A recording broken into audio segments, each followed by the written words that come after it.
What up, fantasy football faithful player profiler nation? What's going on? I'm Matty Kiwoom. Welcome to the latest episode of The Game Plan. Today's episode, ladies and gents, is a special one because, the show's we've been talking a lot about the future. We were talking about projecting the playoffs a few weeks ago. We talked about the rookie class last week.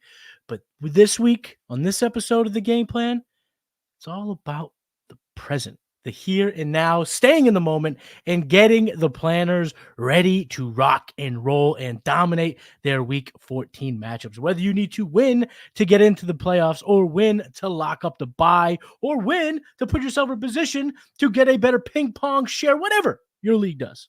We're going to be here to get you ready to win in week 14. And I got a very, very special guest today. So why don't we get right into it? So ladies, gentlemen, children of all ages, grab your pens and grab your pads, and let's start game planning to get those week 14 dubs.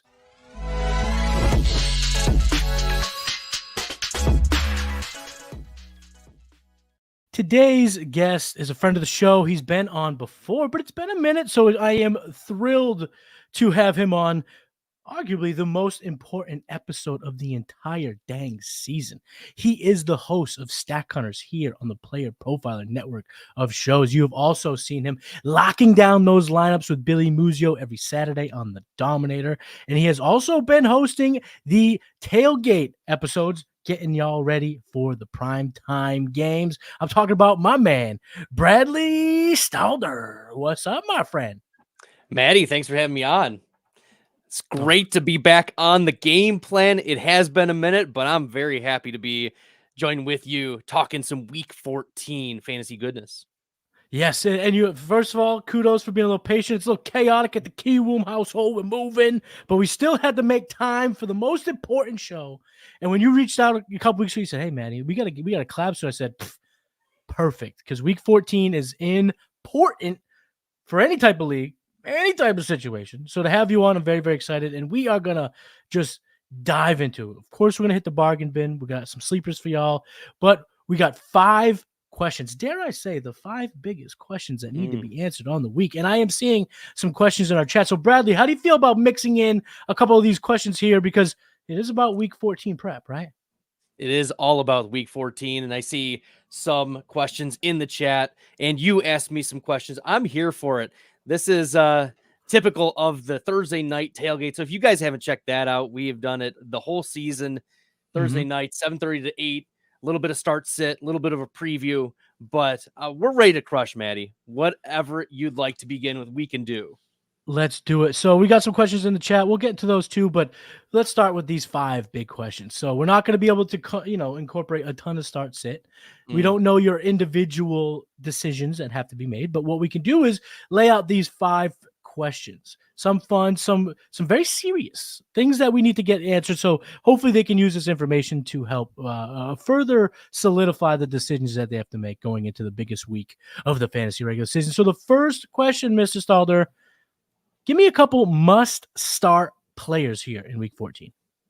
I picked one per position to prepare for this question. Yeah, so let's start at the quarterback position. Jordan Love is a must-start this week. He gets the New York Giants. And I don't know if y'all have realized this, but over the last 4 weeks, Jordan Love is top 5 among all quarterbacks in terms of passing touchdowns, yards, PFF, passer grade, and NFL passer rating. He's been absolutely crushing it. Low turnover worthy play rate, a high average depth of target, and big time throw rate. This is a player that I was very out on at the beginning of the season for good reason. He looked terrible. And the number one reason is that he wasn't throwing the ball to Christian Watson, the best player on the Green Bay Packers. Now that has shifted a lot, and I don't think Watson has been officially ruled out, but he's trending the wrong way given his hamstring injury. But still, Jordan Love to Jaden Reed, Dontavion Wicks, Romeo Doubs, and Tucker Kraft. This is going to be a very interesting start for Jordan Love, and he's got a different game plan than he did at the beginning of the season. So we're not talking about beginning of the year Jordan Love. We are talking about he has been red hot, and the Giants have not put up much resistance. So he should be in most of your starting lineups, sans some of the elite quarterbacks. So if you are not sure among like that back end quarterback one, Jordan Love is a positive start this week. Where do you I was just going to real quick. Where approximately do you have him amongst? So if everyone's trying to decide, so like in my ranks, I have him at QB 10. I have him before CJ Stroud, Josh Dobbs, Russell Wilson, but I do have him behind your usual suspects: Prescott, Fields, Hurts, Allen, Jackson, Mahomes, Purdy, Tua, and Herbert. Is that similarly where you have him ranked? Yeah, I have him at 9, so I think I flip-flopped Herbert and Love, but that is the right zone for Jordan Love this week. Yep. Love it. Great. So what's this running back that people must start? Because I actually have a couple of decisions to make myself, and I'm dying to hear this. They got to start Chuba Hubbard. Dude has been a top 12 back each of the last 2 weeks. Top 12. He was 11-6 over the last 2 weeks. He leads all running backs in rush attempts. This new offensive staff is willing to just give the ball to Chuba Hubbard, who's clearly the better running back in this Carolina Panthers offense. And that's shown through the opportunity share he received right out of the gate from new offensive coordinator and interim head coach for the Panthers. So we want to be putting Chuba Hubbard in. I know that it's New Orleans, interdivisional games, blah, blah, blah, low game total. I hear that. We'll talk about a little bit more about that later. But we are starting Chuba Hubbard, and not just because of the volume. He also has been significantly more efficient than Miles Sanders. So we're getting Chuba Hubbard into our lineups for week number 14. Real quick, yes or no? Because I know this question is going to be asked a million times throughout the next 24 hours. Is Jerick McKinnon a start this week? He's a flex consideration. Okay. That's the most I'm willing to commit. Okay. He is coming off of missing 2 games. Right. And while we liked what Jerick McKinnon has done over the past few weeks, my concern is that he's still coming back from that injury, and Andy Reid has come out straight and said Clyde Edwards-Helaire is our guy. He is our number 1 guy. And over the last 6 games where Clyde Edwards-Helaire has been receiving at least 10 touches, he's averaged over 15 fantasy points per game. So if he gets the volume, which we anticipate, then boom, we're looking at a Clyde Edwards-Helaire running back 2 week. And while Jerick McKinnon does have a nice skill set, don't get me wrong, I think it's more likely that Jerick McKinnon does not deliver this week in week 14. The other side of that coin, what this is kind of the decision or the narrative I've been trying to figure out is the matchup against the Bills is not necessarily an advantageous one. It's like the 13th most running back points surrendered. So it's not necessarily a cupcake matchup. But what is starting to get me to draw a little bit more to McKinnon was Matt Nagy's reports that they were resting him as much as he was injured to keep him healthy to the end of the year. And after this game, there is a smattering of, they get New England, Vegas again. Those games seem to be more like they'll be in control of the Chiefs, where I think this one, there's a potential for the Bills to push back, the Bills to throw some haymakers, for them to have to play faster. So that's kind of where my mind is, where I'm okay with McKinnon in the flex, especially because there might be 4 or 5 passes for him to catch, because we've seen Pacheco average, I think it was 3.5 receptions in McKinnon's absence. So if you're ultra desperate, that might be a play for you. But wide receiver, what is the must-start wide receiver, Bradley? Well, we'll keep it with the Chiefs at Rashee Rice. Dude has clearly been the number 1 wide receiver for the Chiefs for some time, but now he's getting more snaps and he's getting more targets. It's not just the efficiency metrics that are pointing us in the direction of Rashee Rice. And you mentioned this game could be one of the higher over-unders on the week. It's 49, Buffalo, Kansas City. Only Philly Dallas is higher based on what I'm looking at. So, you want pieces of this game. Rashee Rice being the number one wide receiver, yards after the catch, one of the top in the league. So we like Rashee Rice, and I don't think that the Bills are, going to be able to shut down everything when it comes to Kansas City. We obviously know Travis Kelce is the preferred number one read, but Rashee Rice will get it done. So we want to be starting Rashee Rice. He's a top 24 wide receiver this week. The reason why I like Rice, so Rice right now, I've been doing the cornerback ratings over at cornerback ratings, I should say, over at Player Profiler, and he's lining up against Rasul Douglas, who is by far their best cornerback. But I will say this: Rashee Rice does not line up on one side of the field over and over. They move him around. He won't draw a lot of Rasul Douglas throughout the game if they don't want him to. So Rashee Rice still want to fire him up. He actually looks like a really a good start here. Pops a number of metrics for this big matchup. So I like me some Rashee Rice. Now tight end. What's a must-start tight end? Because for the beginning, the beginning part of the year, we had 3 must-start tight ends. Now we got damn near double digits. So who's a must-start tight end? This one, maybe it'll raise some eyebrows, but Isaiah Likely gets back on the board for us here in week 14. We've seen some ups and downs with Mark Andrews out over the last 2 years from Isaiah Likely. Last year, he absolutely crushed. This year, a little bit more modest, but this is the Isaiah Likely matchup that we've been salivating for. The LA Rams always give up a ton of fantasy points to the tight end position. The bye week is past the Ravens, and this is a game where the Ravens should be in control, commanding the middle of the field. And Isaiah Likely last week with Andrews, or last game they played, last week they were on bye. Last game that they played, over a 15% target share. And I'm happy with that. Plus all of the red zone, end zone targets that tend to go to the tight end in this scheme. Give me Isaiah Likely here as a top 10 tight end for week 14. Love it. Isaiah Likely coming back from bye, which sometimes these type of players, that weren't necessarily asked to be such a bearer of the weight of the offense, getting thrown in there right after a Mark Andrews injury can be a bit tough for someone to get them fully on board. But now with the bye week, they're going to come off the bye week and they're going to be ready to rock and roll. I love the Isaiah Likely call. I also like Rival Fantasy, and we're going to hear a little bit about Rival Fantasy, and then we're going to keep talking about those big questions for week 14.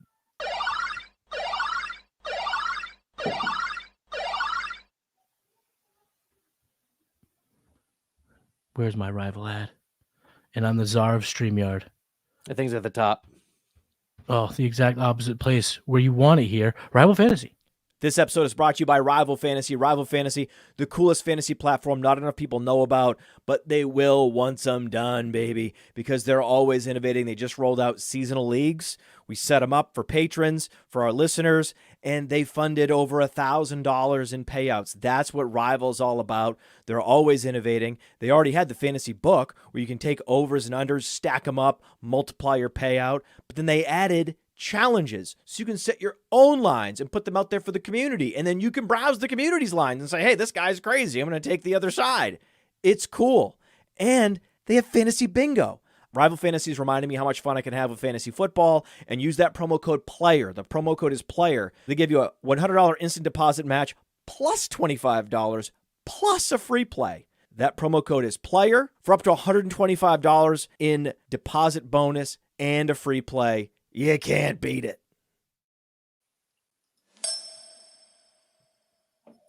Matty Kiwoom, Bradley Stalder, the game plan, a lot of week 14 prep, the here and the now. But if you're into the future, want to start hearing a lot about these upcoming rookies, check out the Futurecast. We got a big episode coming up. We're going to be recording one this week. We had Cody Carpentier on last week to do a 2024 rookie mock Superflex.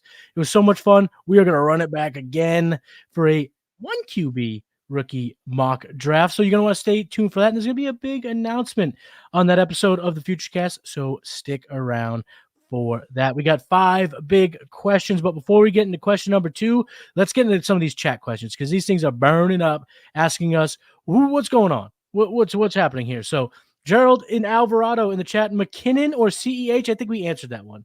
We got that one. Or should I say, Andy Reid might have answered that one for us. Ooh. So let's go with CEH there. Thoughts on Joe Mixon this week, Bradley? Yeah, Joe Mixon had a much better week last week. The game plan worked out in his favor. He gets Indy this week. I have him at running back 17, so more like a mid-pack running back 2 compared to where the consensus tends to have him, which is as a top 12 back. I do think that he's leaned upon pretty heavily again because of Browning, but the reality is this game kind of got out of hand early, last week, and we saw Joe Mixon get a lot more opportunities. Looking at previous weeks, though, like Joe Mixon only had 8 carries in week 12. Right.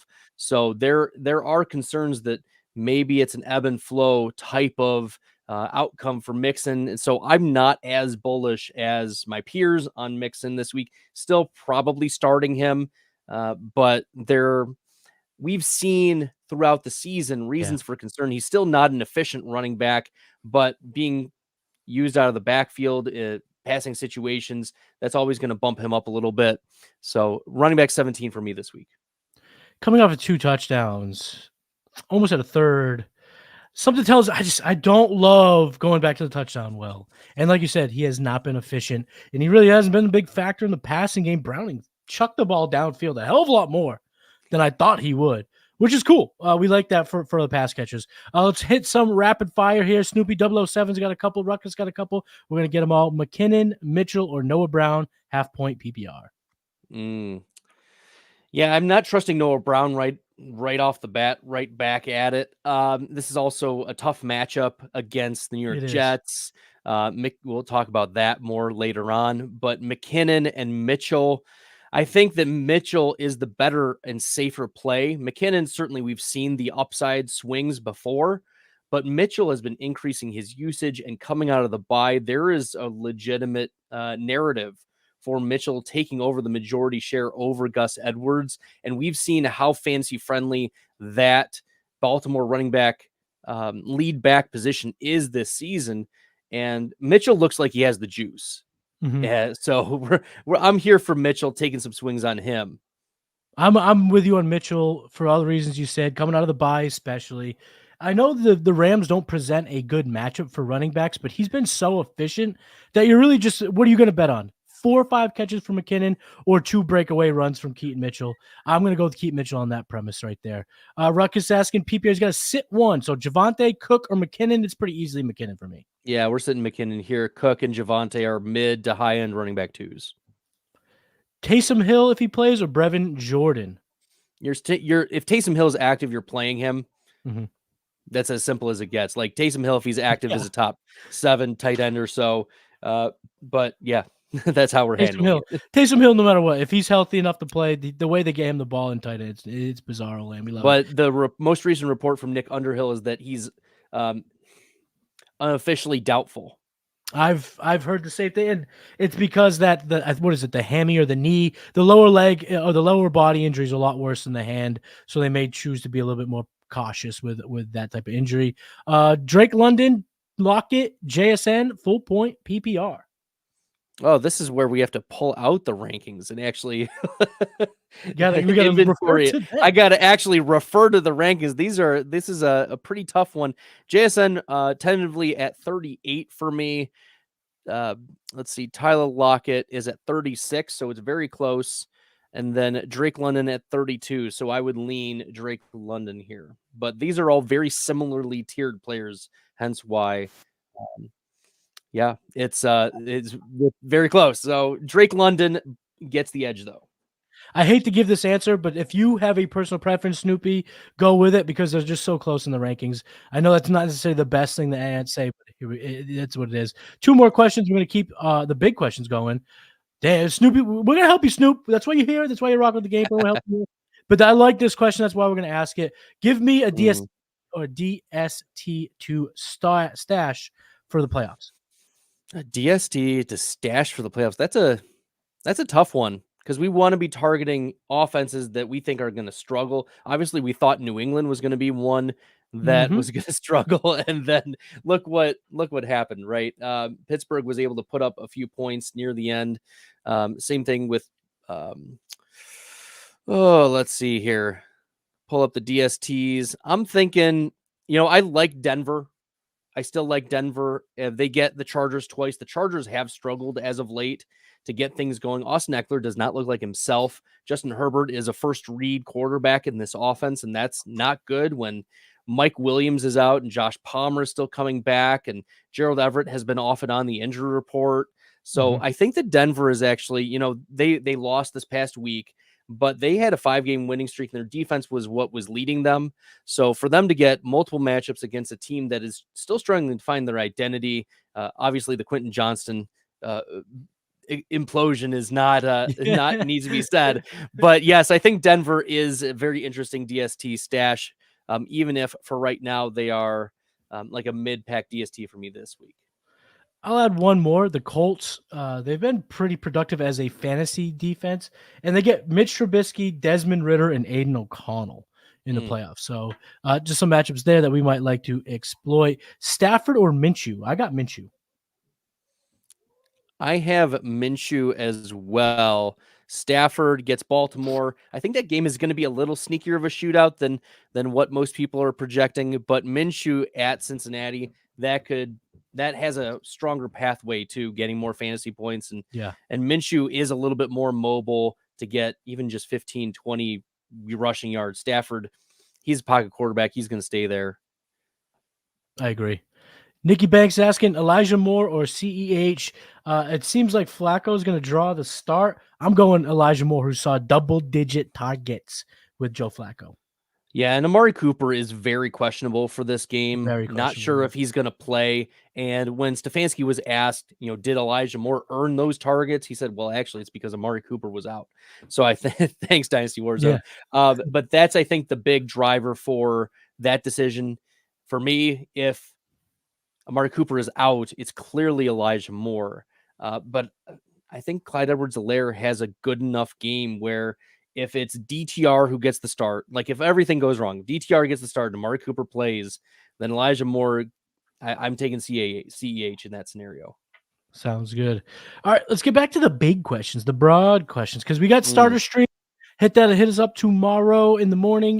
We got, across all of our platinums, we have a show, TikTok, Instagram, YouTube, got it all. So hit us up tomorrow for your start or sit questions. But the question number 2, give me a couple of void players, the guys that you are just not starting in the biggest matchup of the year. This one's going to hurt, Matty. We've been relying on Jared Goff all season, and he is now in a void this week. Yeah, it's real tough because last time we played Chicago in Detroit, he was quarterback 16. We cannot afford to be taking mid quarterback 2 weeks from a player who has Amon-Ra St. Brown and Jameson Williams, but the Bears are very susceptible on the ground. And I also think this is a game script issue where the Lions are going to be in control. And it's going to be David Montgomery. It's going to be Jahmyr Gibbs. It's going to be those guys driving the Lions to victory in Chicago where the weather is bad. So it's on the road, not in a dome. Game script in the Lions' favor. There's just not a lot of pathways for Jared Goff to, hit that top 5 week that we want him to. So, yeah, I'm avoiding Jared Goff if I have, as I said, Jordan Love over Jared Goff this week. Oh, okay. Good to know. You got any more avoids here, or are we just staying away from Jared Goff? Gus Edwards for the Keaton Mitchell corollary. Yep, absolutely. Yep. Chris Olave, the wide receiver for New Orleans Saints. Hold your tomatoes, people. Do not throw them at my man Bradley. Here's the thing: is Matt Kelly, and got on the Mind of Mansion before the season, and he pitted me against Theo Greminger and said, hey, who should we have? Should we be bullish or bearish on Chris Olave? Because, shout out to Theo. Theo was very bullish on Chris Olave. Yeah. I was bearish. And I said that Chris Olave was a bad pick for second round draft. And right now, Chris Olave, wide receiver 19 in fantasy points per game, which is probably best case scenario. We look specifically at this matchup against Carolina. It's a low over under for the week. Carolina gets back a bunch of their star defensive players, Matos, and they get JC Horn back. They're getting back very important players for their defense. We're also talking about Derek Carr coming back from ribs, back, shoulder, and a concussion. Like, what is this dude doing on the field? Chris Olave would be an auto start if it was Jameis Winston, but he is now in a void for me this week if it's, Derek Carr, who is expected to play this week. So Chris Olave, his ceiling is probably wide receiver 15, and that's where he's being ranked right now. Tough pill to swallow, but I do agree. Carolina, despite not really having dynamic cornerbacks all year, have still presented problems for opposing wide receivers to score fantasy points. They've been a tough matchup for fantasy points all year long. And now, like you said, JC Horn was back last week. He's going to get more increased snap share this week. They're getting more players healthy.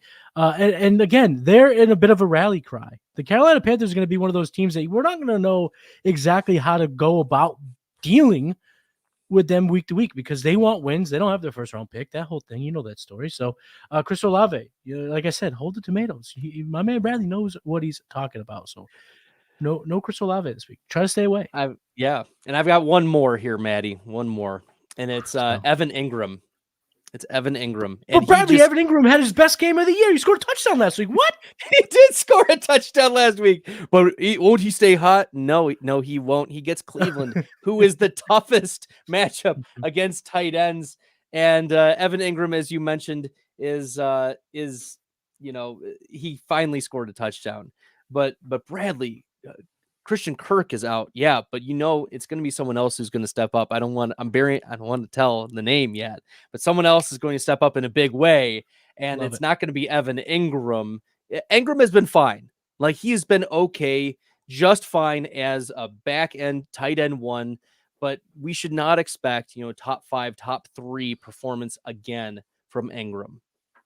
Deontay Johnson scored that first touchdown and then followed it up with another, but Evan Ingram, you're right. The Cleveland Browns present the stone worst matchup for opposing tight ends. But never fear, we do like someone in the Jacksonville Jaguars offense. Stick around and you'll hear another name. Let's move on to the third big burning question for week 14.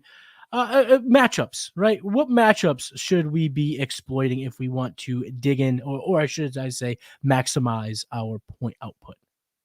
Yeah, so this is like a macro conversation here, Maddie, because we're going to look at how I interpreted this question was which games and matchups should we be targeting? We want pieces of certain games that can go some way or another. The first one that I want to talk about is Seattle versus San Francisco. We want pieces of this game. It's an over-under of 47 and one of the highest on the week. We want all of the 49ers in our lineup. There's no reason for you to be keeping Kittle out, for you to be benching Debo or Ayuk or anything like that. We want all of the San Francisco players. We want Brock Purdy. I know there's been a lot of chatter, starting to take it aside, but there's been a lot of chatter about should Brock Purdy be MVP or not MVP. I don't think it matters. He's been playing phenomenal. I think he's been getting the ball to the boys. Right. He has been doing his job. He has been. And that's something that I don't think Jimmy Garoppolo could do in the same way. And so, if there's been conversations about should Brock Purdy be MVP or not, I think that, Tyreek Hill or Christian McCaffrey probably have better arguments for that. However, Brock Purdy deserves to be in that conversation because of the job he's doing in that offense. He's doing his job on a really great team. So we want pieces of this. Ken Walker is expected to be back for this matchup. So backseat to Zach Charbonnet, that's what I expected. Charbonnet does fall to the wayside. He's also been very questionable this week. I'm not sure if he plays.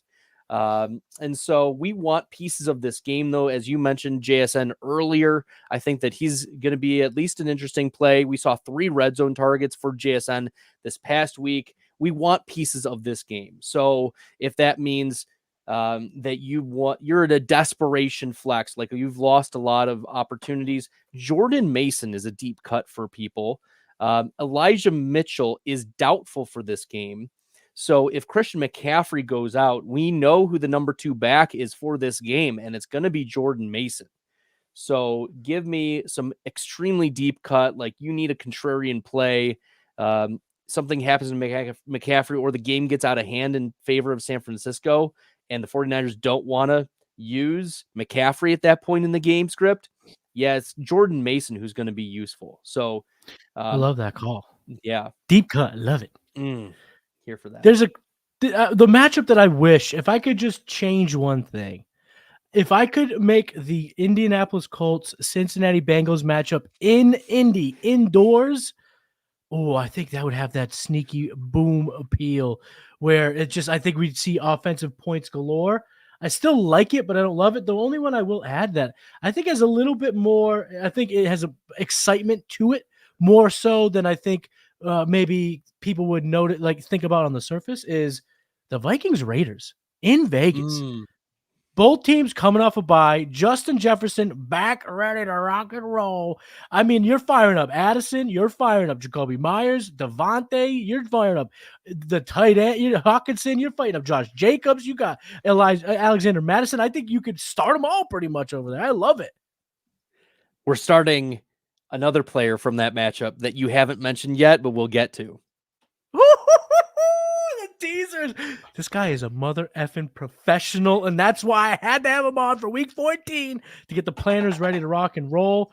We talked about the matchups that we want to sink our teeth into, but give me a matchup or two that you just guys stay away from. If you can build lineups around different matchups, do so. What are some matchups that we should avoid? Yeah, so one of them, and we did talk about a couple pieces from this matchup that could be good, but one to stay away from, like from a macro perspective, Jacksonville at Cleveland, right? As much as we do like, pieces of Jacksonville, like Calvin Ridley, we like Evan Ingram, like in a vacuum, the reality is Trevor Lawrence may not play in this game. Like he's trying to rally, but the Vegas odds are not in the favor of Trevor Lawrence playing. And if that's the case, it's CJ Beathard, who we've seen ups and downs from him as the backup in San Francisco a few years ago. Like, I think he could be a mid-pack quarterback too if he plays. Yeah. But that's probably best case scenario given how tough Cleveland has been. So you mentioned it probably is Joe Flacco, but maybe it's DTR. That I don't know if that's confirmed. Have you gotten confirmation about that yet, Matty? I actually was just looking it up because teaser, I'm going to talk about one of those quarterbacks him here in a minute. It's still up in the air as of 12 hours ago. So yeah, we don't know anything one way or another. Yeah, so it's one that there's just such a wide range of outcomes, and the running back, Travis Etienne's going to get his volume, but that's how we view him, as a high-end running back too, that's volume-driven in this matchup, and Jerome Ford probably a mid to low-end running back too. So not a lot of optimism that this game gets out of hand in any sort of way. The over-under is 31.5 at Cleveland. So, yes. Matty, have you been to Cleveland Brown Stadium? No, I've never watched a game there. No, it is right on Lake Erie, and the wind is just so strong. The weather can get out of hand very quickly, and we're talking it's going to be December 10th. Things can get very cold, knocking on Christmas's door, baby. Yeah, we're getting very close. So the weather is probably not going to be in the favor of big time matchup. The quarterbacks are not going to be, are ideal for this matchup, most likely. Even if Lawrence plays, his ankle's probably going to slow him down. And we've seen Lawrence be very effective on the ground, whether that's mobility, whether that is rushing. The rushing touchdowns have been very high. So, yeah, matchup stay away from Jacksonville, Cleveland. There's only one player that I would play in a desperate situation. I'll talk about him in a minute. The matchup I'm staying away from is the Houston Texans at New York Jets. People will be saying, what are you talking about? It's CJ Stroud. But we've seen CJ Stroud be effective and not score a whole lot of fantasy points. Throw for 250 plus yards with 1 or no touchdowns. He's going up against one of the tougher defenses he'll have to see all year. And this team, at this point, they're just playing for pride, which could be a tough team to play against. They're just waiting for 2024 and get their guy back. And there's just, Zach Wilson's back in. It's not really inspiring to me in terms of them throwing blow for blow, punch for punch, and pushing the points. The over-under right now is at 33. It's been in the low 30s all week long. I'm staying away from that matchup, and that does include CJ Stroud. Like we said earlier at the top of the show, we were talking about different quarterbacks and where we had certain guys ranked, and I had CJ Stroud beyond some of the guys that we talked about there earlier in the show. So I'm staying away from that matchup. So we ended 4 questions, very, very serious things. But now the 5th question is maybe my favorite because it's always the most fun, and it's the one, Bradley, that you could put the gas in the whip and do some victory laps when it hits. Give me your bold prediction for week 14. Question 5. The Slim Reaper will himself be reaped. Devonta Smith will finish outside the top 36 of wide receivers in week 14. So you must avoid the Slim Reaper. Find other wide receiver arrangements. Deron Bland says, not today. Slim Reaper. Now, does Deron Bland get another pick 6? I don't think he does, but he's, we talk about, Trayvon Diggs had his double-digit touchdown or double-digit interceptions a couple years ago, but this is a different season.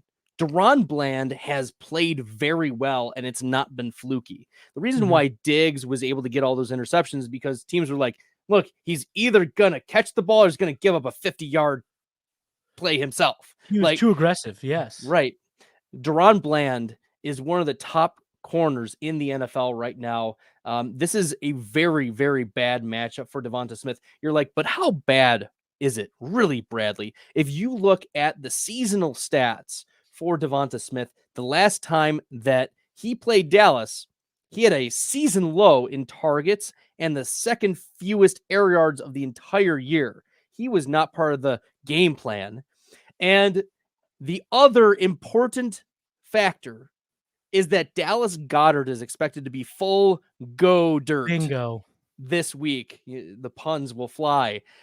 Listen, I have been meaning to say this entire show, but I was going to wait till the end. But now that you bring it up, the amount of times you brought the game plan into your analysis, it literally, 2 seconds ago, I almost gave you a standing ovation. So not only that, but we're talking about Devonta Smith, who has a bad matchup, who has not produced in the past, and who has been inconsistent now that Dallas Goedert is back in the lineup. We saw the stark differences between when Devonta Smith had Dallas Goedert in the lineup versus not, and now Dallas Goedert expected back. One other point that I'll make is Devonta Smith still has the same upside every week. It's just that his range of outcomes expands for Dallas Goedert. Could he hit? Absolutely. But we also can look at the game logs for Devonta Smith, and he's finished as the wide receiver 69, 98, 44, 40 during games where Dallas Goedert has played this season. So this is not a wild take necessarily, but it feels that way because Devonta Smith has finished as a top 18 wide receiver each of the last 5 weeks. So play Devonta Smith at your own risk this week. It's very risky. And I will add this one bit of information because some people out there might be saying, guys, the Seahawks laid out the formula on how to beat Bland last week. Be careful. Be careful because Bland is a slender guy. He's 6 foot, under 200 pounds. And he had to stop DK Metcalf, who's 6'3", 230. Looks like he came out of an MCU movie. Looks like he could body slam the Wolverine or Deadpool in one of these upcoming films. Slim Reaper's a different breed, very good at football, not the same dominating force as a DK Metcalf. He's going to stack. Metcalf was standing on business. That's what I got to say. I love it. Standing on business, he was. He absolutely was. So bold prediction, get Devontae Smith on your lineup because he ain't cracking the top 36. I love it. And if you rock with us over on Patreon, patreon.com/executives, we do the Cuck score every week. Devontae Smith is not popping in that metric whatsoever. It's an under 50 score. That supports exactly what Bradley is putting down. So avoid Mr. Devontae Smith. Let's move on to the second segment of the show. Some say the best segment in fantasy football. I don't know. It's just what the people be saying. The bargain bin. These are players. We got quarterbacks, running backs, wide receivers, and tight ends. All of these players are less than 50% rostered. So if you are in a pinch, they may be available in your league to plug and play. So let's start at quarterback, Bradley. Give me your bargain bin QB. We'll start with, and I dropped hints all along the way, and you dropped hints all along the way. The breadcrumbs are clear. Joshua Dobbs, 47% rostered. He gets Justin Jefferson back in a good game script. Give me Josh Dobbs. Like a lot of those interceptions that he had before the bye week were due to tipped passes and due to unfortunate scenarios where look, if the ball falls the wrong way. Some of them were his fault. Some of them weren't. And I think it's a bounce back after the bye week, a vote of confidence from the coaching staff with O'Connell. And the other reason is historically, O'Connell is very pass heavy. And that's going to stay the same with Dobbs plus Jefferson and Addison plus TJ Hawkinson. This is the way. We're starting Josh Dobbs because not a lot of other people are, and he's got his weapons back. That's so. You or I would get better at quarterback if Justin freaking Jefferson was suiting up again and fully healthy. So I love that call. I love Joshua Dobbs. I also very emphatically respect and appreciate the vote of confidence from the coach. I know earlier in the week they were putzing around, Jaron Hall is going to be healthy. Oh, Nick Mullins. Nick Mullins. No, this guy had been balling out for you. He had been putting his ass on the line, getting wins for this ball club. So to get him back out there in a good matchup with Justin Jefferson is doing right by the player. I love seeing that, and Kevin O'Connell making that call. So I love Josh Dobbs. Me, another string of breadcrumbs, and this is stale bread. Josh Dobbs would have been nice little like nice chips, something that we can eat and be happy about. This is stale bread. Okay, this isn't a good line of breadcrumbs, but this is for our most desperate, Joe Flacco. Ooh. I am not okay playing Super Bowl champion Joe Flacco. That's 6'8" baseball champion Joe Flacco. He is the only guy in this game that I'm excited for, and that includes even ETN. I don't love in this matchup. Sometimes it's tough to avoid those players, but if you're in a desperate situation, I'm going to go with Flacco, and it's really because of the matchup against the Jaguars. We saw just a week ago on Monday Night Football, Jake Browning throw for over 350 yards. He completed, Bradley, almost 90% of his passes, 86.5% completion percentage, only had one passing touchdown, and also added that rushing score. And then you tackle on Joe Flacco, who on the road, pretty tough defense. I mean, the Rams have been a pretty not necessarily, I wouldn't say impressive, like overly impressive, but their cornerbacks have played well. You have to deal with Aaron Donald on the road, and he came in through over 250 passing yards, had two passing touchdowns, and didn't have Amari Cooper for a huge portion of that game. If he gets Amari Cooper back, I love this call even more because you could tell early that those veterans were meshing immediately. I think what was the quote that Amari Cooper said last week that caught him, that made people laugh at him, but it also shows the quarterbacks he's had to play with recently, I guess, is what'd he say? Oh, every time Joe Flacco drops back, it's like poetry in motion. So okay, but anyway, they were showing a connection, and then he was able to force it to Elijah Moore throughout the game. Didn't really get an Njoku involved, which could be a potential benefit for Flacco. I don't love his weapons individually, but collectively, for Flacco's ability to score fantasy points, I do like Flacco at home against the Jaguars. So that is my bargain bin QB. be. What is your bargain bin running back, Bradley? Yeah, I've kind of mentioned him already, and that's Keaton Mitchell. We've given the reasons why earlier, but being out on Gus Edwards, in on Keaton Mitchell, looking at this guy who's averaging 9 yards per carry so far this season, like, it's completely unsustainable, but it's beautiful.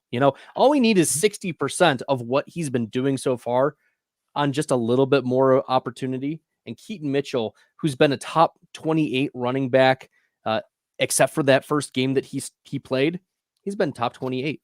In every week. So why are we not taking a shot on a guy who's passing the eye test, looks like he has the juice, is putting up gaudy efficiency metrics, and also is on offense that leans very heavily on the run? There are lots of reasons we want to be in on Keaton Mitchell, only 34% rostered on ESPN leagues. Keaton Mitchell, big playability. And if you, like I do, I really do believe in this, the post-bye week rookie boost, the bump. This is the exact time where you kind of unveil a guy like Mitchell. You want Gus Edwards taking a brunt of the tackles throughout the drudge of the season.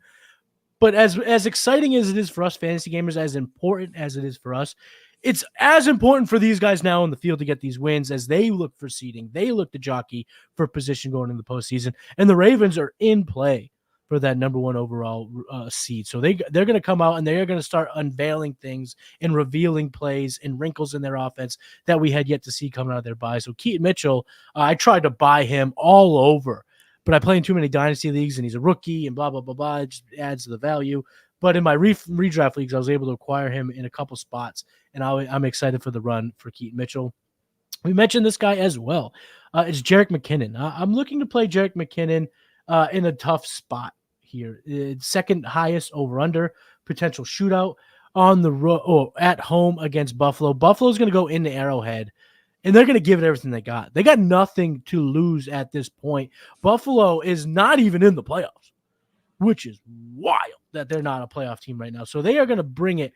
And if they are going to bring it like I think they will, that's going to cause the Chiefs to not play the style of game that they have been kind of accustomed to this season. A lot of Isaiah Pacheco, a lot of defense. They got some injuries on that defense. They got no Isaiah Pacheco. So they may be looking now for different players to step up. Rashee Rice was someone mentioned earlier in the show, and I love that call. But Jerick McKinnon, for me, is someone I'm looking to play in a bit of a bind. You can get him about half leagues. He's about 40% rostered on Sleeper, I think 32% on ESPN. So he's pretty widely available. And I just want to add one last thing. Over the last 2 matchups against Buffalo, he has 8 receptions and over 100 total yards against Buffalo in this last 2. And that concludes the 2021 playoffs, which had that absolute back and forth, which I think we won't see anything that chaotic, but I do believe that game does shoot off a lot like that. And then you want to go straight bro science. Remember what he did at the end of last year? It was so much fun, Bradley. Straight bro science. Give me a little bit of that. Weeks 13, 14, 15, 16, 17 last year. Running back 17, running back 1, running back 1, running back 19, running back 7. I need a little bit of that juice here in the bargain bin. But for some context, you guys, I am not necessarily saying he's a must start. He is my running back 26. So he's outside. He's in my running back 3-ish range for the week. But in my bargain bin, I am willing to go with Jerick McKinnon. Bradley, who is your bargain bin wide receiver? Look, Matty, I come bearing gifts. I feel like I'm Santa Claus delivering early. Maybe it's a St. Nicholas night. It is that time of year. I am delivering the goods, and one of the deep cuts, and this is a present to you and the listeners and viewers, a very deep cut, 2.9% rostered on ESPN leagues. We are scraping the bottom of the barrel. But this is a player that has given some life recently. Over the last 2 weeks, 6 targets each game, coming off a 100 receiving yard game. And that is Alec Pierce of the Indianapolis Colts. Ooh. Oh yeah, we're Love it. we're digging deep. Josh Downs has not looked the same since his injury. I still think something's going on. Alec Pierce, as we look at his game log, I mentioned 6 targets each of the last 2 games. Yeah, he only had 27 yards in week 12 against Tampa, but you get into this narrative of shootout potential game with Cincinnati, and Alec Pierce plays 87% of his snaps out wide. If they're taking deep shots, it is with Alec Pierce. His yards per reception, 15.6. Average depth of target, 15.4. So I know that he is a boom bust type of play, but over the last couple weeks, he's gotten the targets. And if you get targets down the field, you have a chance of coming down with these big plays. And that's what we saw in week 13 against Tennessee, is coming down with the big plays. So give me some Alec Pierce in a potential shootout with Cincinnati. I love it. And when we're here in the bargain bin, boom bust is what you're getting. You're not getting better than boom bust. And if you can get that boom here, that's what you're looking for. We must have been, our minds were in simpatico here, because I also am scraping the bottom of the barrel. This guy's that I'm going to talk about is only 2.2% rostered on your ESPN platform. Oh, just trying to one-up me here, Matty. I know, it's crazy. But I had this guy jotted down, and I'm surprised that it's so low. I think it's a difference of in ESPN leagues, there's a lot of leagues that kind of fall by the wayside at this time of year, where your sleeper formats, they're going to be more rostered, and he is more rostered on sleeper. But Dontavian Wicks, wide receiver for the Green Bay Packers. Go Pack Go! Go Pack Go! Go Pack Go! Go Pack Go! Can you tell? All the Packers, go Pack! Go Packers! We love it. Jordan Love was one of your must-start quarterbacks that you talked about at the top of the show. Without Christian Watson, it's looking like he's not going to play this week. That injury looked terrible. Anytime a guy stops mid-play to go down, holding the back of their leg, you think the worst. But the fact that it hasn't been the worst is good. But I don't think he suits up. And Dontavian Wicks has been sneakily producing for the Packers over the last 3 weeks. 8.1, 12.1, 7.3 fantasy points. He hasn't had less than 4 targets in a game since week 7. He's been getting some love. And, look at his athletic profile. He can kind of make things happen without the volume. And if he gets a little bit more volume without Christian Watson, we love that. The matchup, though, we absolutely adore the matchup. He's going to be drawing a lot of Adoree Jackson, Deonte Banks. Those guys have not been good for the New York Football Giants. The New York Giants have been the 4th best matchup for opposing wide receivers. They've given up the 4th most fantasy points on a per game basis to wide receivers. So that's why I love me some Dontavian Wicks this week. I'm playing record. I got a wide receiver 45. So that is assuming Watson does not play. So Dontavian Wicks, Alec Pierce, that's what you tune in for. The diamonds in the rough here in week 14. But now we have to move on to tight end, which in my opinion is the most important of the bargain bin, because so many teams are just sputtering their wheels trying to figure out this position. So Bradley, if they're in the bottom of the barrel, if they are looking for something at tight end, who could be a bargain bin play for our listeners? Yeah, so this is a player that Billy Muzio caught me late at night watching film on. He's like, Bradley, what are you watching? I'm like, I'm watching Tyler Conklin film. And T-Conk. Honk honk. He is, I didn't even plan that. Whatever. But we're here for Tyler Conklin because we look at the game logs, and I don't know if you realize this, but Tyler Conklin is on pace for his 3rd straight season of over 80 targets. And yes, he only had 3 receptions last week, but 9 targets. 9. And now Zach Wilson is back. I think Zach Wilson is better than Tim Boyle. It's against Houston. We mentioned that this game is probably not going to be super shootout-y. Right. But in the games that aren't shootout-y, those type of game plans oftentimes fall into the tight ends and running backs. For sure. The other pivot that we want to consider is that Breece Hall is very questionable with this ankle injury. And when a lead running back is declared out, which he very well may be, and there's already been indications that even if Breece Hall plays, Dalvin Cook is going to get a significantly larger snap share and carry share, opportunity share, that more of those targets are going to be going to Tyler Conklin, the tight end. CJ Uzama was already put on the IR. So this is a Tyler Conklin eyebrow raise game where we can see, looking at his game log, 6, 5, 6, 5, 6, 7, 5, 9 targets, throughout the season for Conklin, we're looking at a floor pretty much of 5 targets, probably 6 or 7. So give me a guy who's going to be getting targets in a game that the Jets need to win to even have some pride, So here we go. Give me some Tyler Conklin, deep cut. I've been a T-Conk fan for some time. So give me some Tyler Conklin in week 14. I have gone, well, I've been doing the show every single week, and we do the bargain bin every single week. And there have been some bad players.